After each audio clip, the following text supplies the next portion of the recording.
Toute la flotte de la Barcelona World Race est maintenant quitté les mers du Sud et est de retour dans l'Atlantique.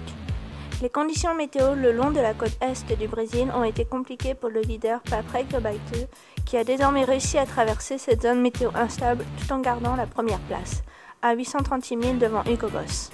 Les autres, j'ai l'impression que, en ce qui concerne, les autres, les Men in Black, là, les Hugo Boss team, effectivement, là, ils vont avoir un vent un peu plus instable.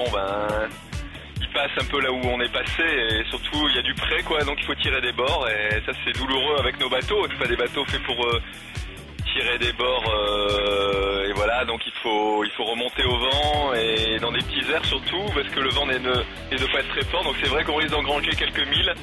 Donc ça, c'est bien pour nous. Bon, maintenant, c'est comme toujours, l'élastique se retend, et puis il peut se détendre après, par exemple au passage du poteau noir ou dans ces passages-là où là Hugo Boss aura des conditions plus clémentes sous les alizés, quoi.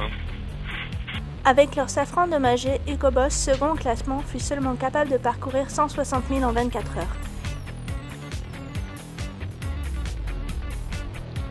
Il y a quelques jours, j'ai remarqué que la moitié du safran bâbord était endommagé.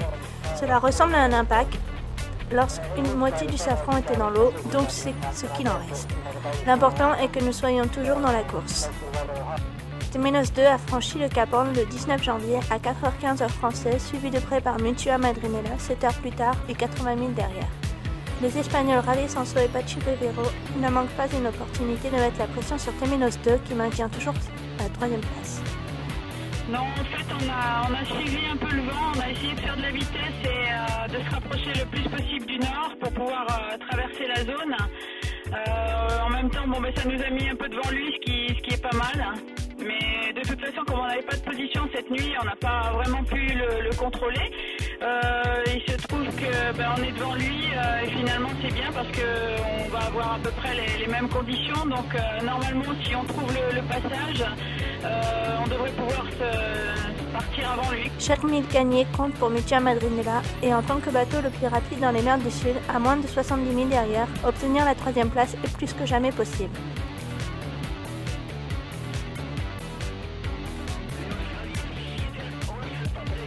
Oubi dit Apache.